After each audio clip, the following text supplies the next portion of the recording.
Hello and welcome, I am Arumba. Thank you for joining me. Let's try a new idea for a series called Arumba's Assay, which is going to be an assessment of a random, maybe not random, but a submitted save file from one of you with either like a unique situation that you're trying to work your way through, or just like general questions like about how to move forward, or just you just want to see what I would do if I were to play in your position. So let's go ahead and take a look at the trial save that was submitted. We'll see if this is something people are interested in, and if so, we'll probably continue it. But this one came from a gentleman named Glundar, is his handle, and he says that he started off as Muscovy. He's been playing as Russia. He is going for the Relentless Push East achievement, but he missed out on it. And it's 1608, October 27th. The economy is struggling, and the only thing he can think of is disbanding troops. But he does want to eat more Ottoman land, and he doesn't think that it's ideal to disband troops before trying to attack the Ottomans, which he does not have a truce with right now. He thinks he's behind on tech, and it's a bit of a struggle. He's thinking about maybe trade ideas for the inland trade routes, and just wants to see like what I think. So let's give it a shot. So I took some time between, well, not between, but before loading up the save, or before starting the video, to just kind of take a look around. First off, this guy's in a really, really strong position right now. He's in first rank, great power. He's slightly behind on global trade, but it just spawned, and it is already present in a few locations in his province, in his country. Really good development. He's like 600 development ahead of France, 800 development ahead of Ottomans. Clearly in a position, this is a world conquest capable run easily. Easily. There's still 200 years left in the game. Easy to win. So let's take a look at some of the stuff, like economy and that kind of thing. So we have Tsar Ivan V. I'm gonna try to treat this like a new... First off, we're going to shift consolidate these so we don't reinforce. We have no manpower. In fact, I'm sorry, I'll try to keep my focus, but as I look around, I might get distracted. We have 152 Streltsy regiments, and while it's kind of tempting to never disband a Streltsy because they're better than regular infantry, I think we probably are okay. I think we're probably okay, and we have no manpower. I'm going to go ahead and just consolidate these fully. We are in a war right now. We've got... So we've got some Cossack regiments. Almost every single regiment we have is a special troop of some sort. And then over here we've got even more of these guys, and then 4 cannons. This is something I noticed right away. Let's just talk about the war for a second, and then we'll go back to economy and all that, since that's the primary question. Unfortunately, when you're in a situation like this where you have no manpower, and you have 4,000 cannons, or just slightly fewer, you would want to just go down to 1 cannon here. There's no reason to use 4 because you can only get a 1 bonus. Not to mention, this is a level 4 fort. Well, rather, it's a level 2 fort that provides 4 fort level, which means you need 6. So we're just wasting manpower here by having these extra cannons. So let's pull most of the cannons off. In fact, you can actually siege. For some reason, if you use like less than even a full stack, it still gives you the 1 bonus. So we're gonna do that. Let's also shift consolidate. Actually, let's just full consolidate those Streltsy as well. So we're going to pull most of these guys off. And we're just going to go down to like, I don't know, a 10 stack. Or whatever's required, 12 stack. So we'll 1 above it. Go down to a minimum siege. And then these guys are here. I'm assuming, do we have a siege pip leader? We have a 2 siege. He's already there. Cool, good. This guy does not want to be in the war. It's a very easy war. It's like ridiculously in our favor. We're apparently in a war trying to conquer La Jahan, which we've got a claim on these two. I'm guessing we're heading towards this inland center of trade here in Sari, so we can get some more of the Persia trade. But the Persia trade goes this way, which then goes mostly south to here, which then goes to here, which we can't get. It's physically impossible for us to get this money. So why are we attacking here? Why are we going south? Huh. I mean, it's a person to attack, and more clay is always good clay, but I'm trying to decide. It's not like already an accepted culture or something, right? We need accepted cultures. Yeah, we only accept Muscovite, and do we have any others? We have Novgorodian, Ryazanian. Of course, we also formed Russia. We have no promoted cultures. Interesting. Huh. I mean, we are pretty spread out, but I'd probably consider... I'd consider spending some diplo points on something like that. It helps out with coring time and stuff. It also gives you more income and manpower, which we could actually use right now. So anyway, we'll resolve that war later. It's fine. I would probably be looking to move into like Samarkand more, or taking more of Crimea. You know, I'd be looking to attack Imerti, which we already do have claims on. Did we have like an age bonus? I feel like the age may have just recently changed. I'm not sure actually. I don't really know, but I'm not sure where else these claims could have come from. Oh, right, we have this province. Also, I noticed that we have, I don't know how this happened, but we have Corsica and Siena, which is interesting. These provinces make, like, no money at all, and they are contributing to religious disunity, so we're having some issues from that. I don't know how this happened. It's okay. I mean, it's not bad. It's, I mean, I would probably look to release a vassal down here so you at least get some income out of this. Like, Siena, as a subject, it would solve a lot of problems. First off, the autonomy would go down. This 12 base tax would make a bunch of money. You could tax it. The Catholic wouldn't affect you. Wrong culture wouldn't affect you. And then you could just blob and create a subject here until you're actually able to steer the trade or something. But for now, I guess maybe that's the plan. We have, do we have relationship slots? We're 4 out of 4. We have an alliance with the Mamluks. We have favors with the Mamluks. We have 46 favors with the Mamluks, and yet their opinion's kind of lowish. I'd probably improve relations with them a little bit just to keep that topped off. Right, so anyway, let's talk about economy. So right now we're losing 6 ducats a month. I'm going to go ahead and take a quick snapshot of this page after I turn on my clipping tool so that we can see where we end up. So the primary goal here is to like right the ship, right? Get the economy where it needs to be. We're making 100 ducats a month is our gross income, and we have 106.4 ducats a month in expenses, almost all of which, like more than half, well, roughly half exactly, is due to troops. 27 forts with 1,681 development. 1,681 divided by 50, we should have about 33.6. So round up to 34 current level forts. We're 7 forts shy of getting the maximum army tradition from forts. And every single fort we have is a level 1 fort, well, we need level 2.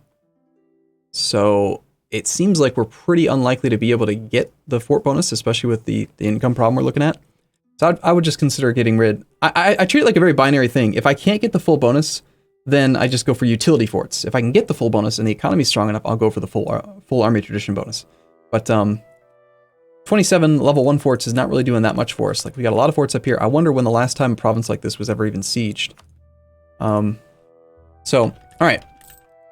We have 33 ducats a month in trade, 22 in production, 33 in tax, 28 in trade. We do have 2 gold mines, Zlatoust and Irkutsk, and we've got some vassals that are paying us. We got Trenso, that guy. It's like a recent acquisition, probably for the core returns from the Timurids and Chagatai. We've got the Teutons. Okay, that's a good subject to have. They are downstream from our primary trade node, though, so we can't really get a lot of benefit from them. Also, I had noticed here that the Teutons are currently steering trade in this direction. Are they collecting here? The Teutons are transferring from our Novgorod node, our primary node, out. They're stealing 1.4 ducats a month, and then Polotsk is taking 2 ducats a month of our trade income, and Polotsk is also our subject. So I'm gonna immediately go ahead and say that, like, in this case, I play very differently, I think, than maybe a lot of other people do. I like to... I mostly treat my vassals as... What's the right term for it? Compartmentalization of problems, right? Like, looking at our revolt risk, for example, we have Astrakani separatists who are at 90%. We've got Permian separatists at 70%. These guys at 70%. Like, we have a subject. We have this subject, and yet we have these separatists. So what I would be trying to do is, like, get rid of provinces that cause me problems, and then just have someone else take care of it so that the problems are compartmentalized. It's their deal, and I don't have to deal with it. So negative stab, negative income, problems like that don't affect me.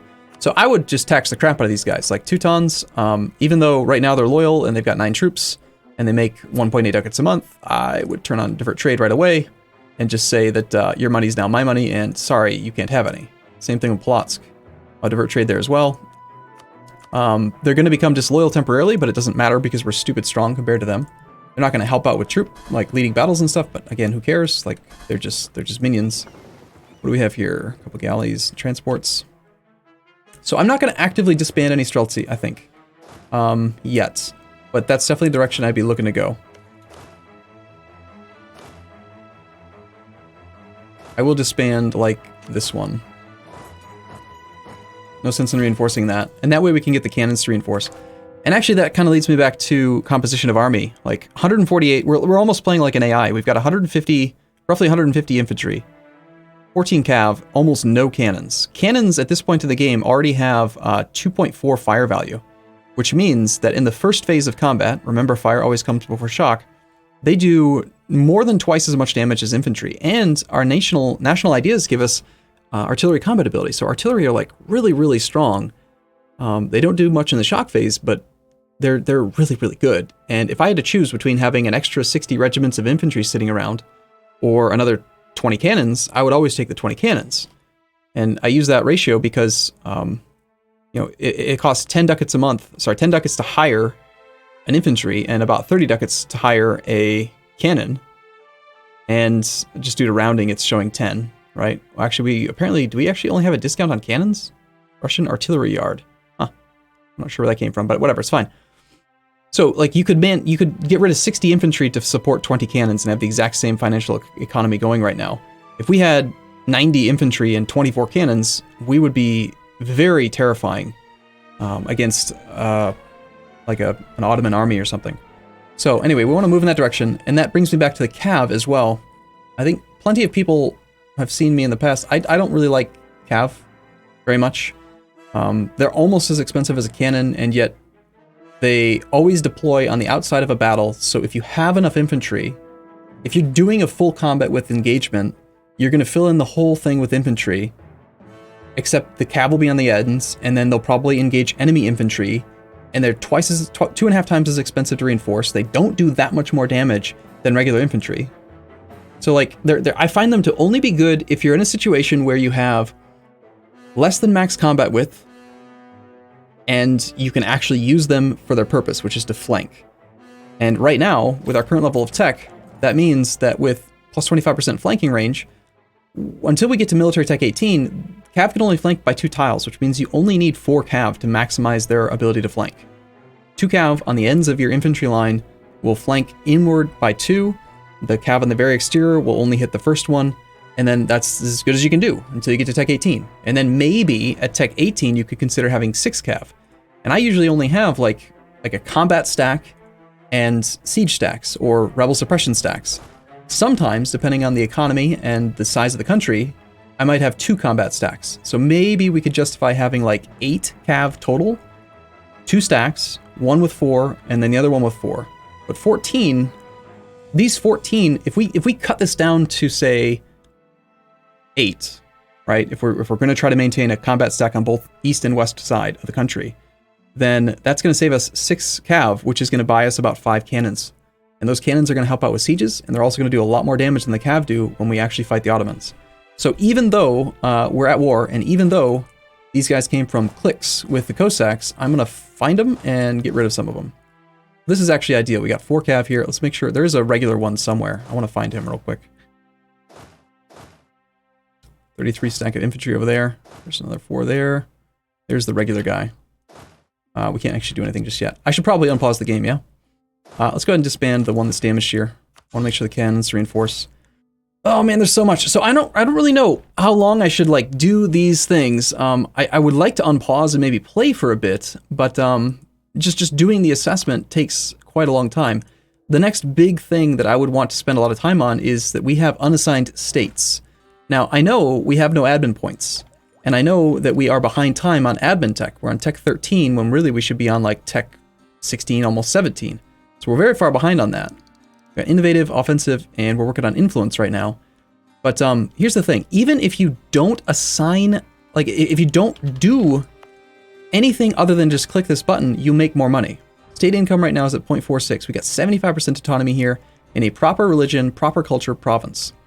We're at 0.46 is what we're making. If we just make this into a state, we are going to make more money overall, and we're able to build up prosperity. even though the land is uncored, it's still better to at least utilize the state slot. So when we look at this, we have 23 states available, 23 states currently, and only 31 available and only 23 are used. These need to be assigned. And I would definitely prioritize provinces that are in our primary trade node for better trade power, which will propagate upstream and give us more of a pull.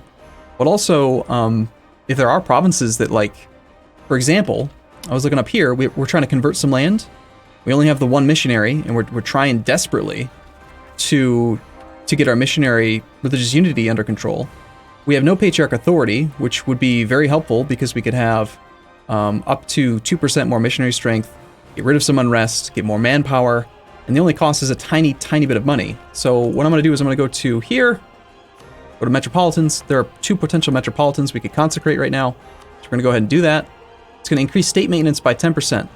It's not a big deal. The maintenance of this province is 0.28 ducats a month. This is going to cost us 0.02 ducats a month to consecrate that metropolitan. And what we've just gained now is 0.1% missionary strength, 0.15 local unrest, and 1.6 more local manpower in every province in our whole country. We're going to do the same thing with this one. Well worth the money. I would also consider going to the clergy. We want to seek support from them. We'll sacrifice 5 prestige and 5 legitimacy to buy up 5 more patriarch authority. This will push them dangerously close. They're going to be above 70%, but we want the patriarch authority anyway. Looks like the buttons have been being clicked, so that's good. Also, here's another advantage. By having the clergy above 60% loyalty, now we can go back to this thing, which is what got me on this topic in the first place, make this into a state.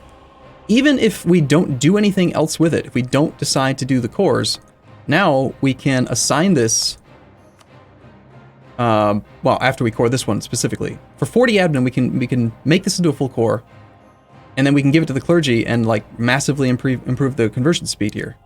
We're only at like 3.4% right now. Giving it to the clergy would give us another 2%. Like we've got to do stuff with this. And I know we're behind time on admin tech, but one thing we can do, even though we can't assign it to a state, is by making it into a state, we can turn on the edict for enforcing religious unity, which will make this whole thing a lot easier to convert. The boyars want more land. That's the only drawback, is that as you assign more land to states, to estates and states, I always have a hard time pronouncing them properly. Let's just go down this list next. We got Shervin with 38 development, Armenia with 36 development. Unfortunately, it's like down in the line a little bit. I'm just going to go by culture, I think. Culture and trade power proximity.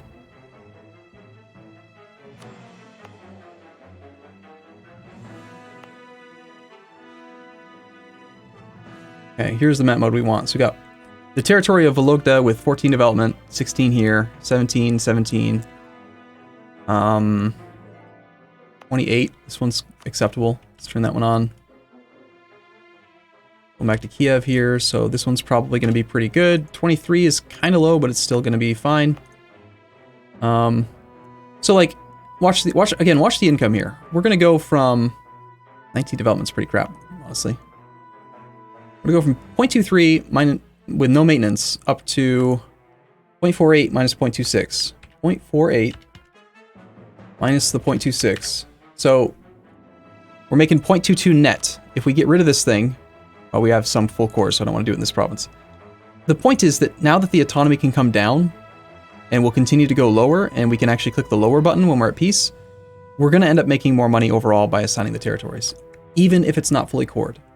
Hope I've like stated that in a way that is understandable enough. Let's make this into a state. The only time you have to be kind of careful about this is if you like inherited the land from a subject and some of the territories are full cores, because then if you assign it as a state and then decide later to revoke it, you will lose the full cores. But if it's only a territorial core, like almost everything this gentleman has, there's literally no downside whatsoever to assigning it to a state slot. And then yes, you have an annoying pop-up saying you have uncored land, wherever that one is. Probably won't pop up till next month, but that would be definitely something to do. So we got one more to do. All right, whatever. Let's just pick this one. Might not be the most ideal, but it is. It's definitely not the most ideal. You're losing money here.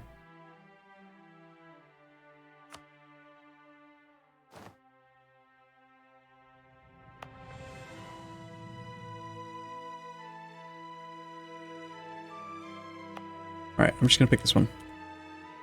You would want to lean towards states that are primary culture, primary religion, or like accepted religion, accepted culture, so that you can consecrate more metropolitan, which in this case, let's just check again real quick. Make sure that none of those were. As far as the burgers go, I would try to milk these guys here if I could. Let's go ahead and do that. Click. Let's find one more province to assign them. In this case, if possible, I'd like to give them something with autonomy, but I'm going to push just a little bit harder to get them just that one little bit there. Actually, we could probably get by if we revoke a state slot again. Although that might not update right away.